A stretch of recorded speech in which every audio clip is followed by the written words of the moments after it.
Hey, salut à tous, aujourd'hui on se retrouve pour une nouvelle vidéo, plus précisément la troisième partie de la vidéo du custom Playmobil sur le chevalier anglais. Et dans cette vidéo, je vais vous montrer la réalisation et la customisation du cheval. Donc la première étape consiste à passer une couche d'après sur le cheval afin d'enlever les décors déjà présents et surtout d'avoir une couche de base afin que la peinture que je vais ajouter par la suite adhère mieux.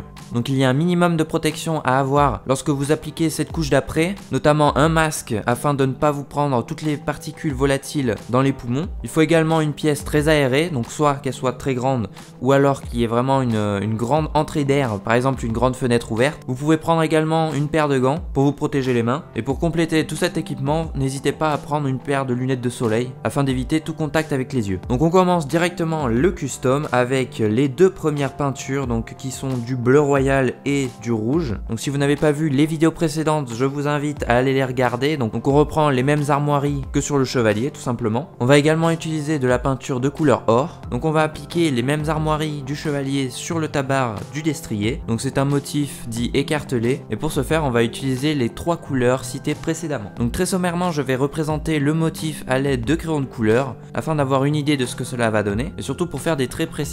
Donc j'applique la première couleur qui est le bleu royal. Vous noterez que je sépare bien mes espaces à colorer afin d'avoir quelque chose de précis et de net et surtout pour ne pas me tromper dans les motifs à représenter. Donc cette peinture est assez translucide.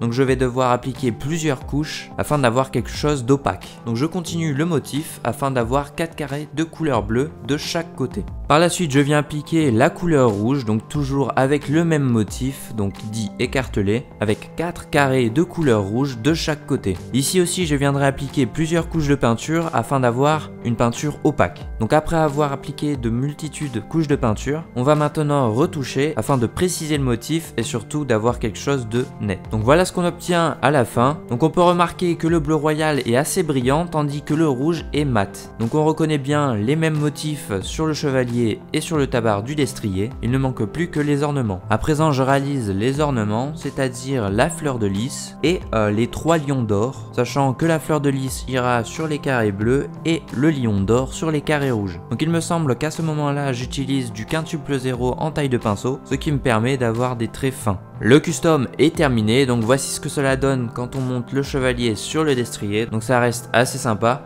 Il faudra à présent peindre le bouclier et l'épée. Donc pour l'épée il s'agira de lui donner un côté métallique. Donc pour ça j'ai fait une vidéo tuto que je vous mets en description de cette vidéo. Et c'est une technique que j'ai également appliquée sur l'armure du chevalier, comme vous pouvez le constater. Donc cette vidéo est à présent terminée, j'espère qu'elle vous aura plu, n'hésitez pas à la liker et à vous abonner à la chaîne et également à poster un commentaire si vous avez des questions. N'hésitez pas également à aller voir les autres parties sur le chevalier qui ont été mises en ligne il y a quelques temps et moi je vous dis ciao pour les prochaines vidéos. Ciao!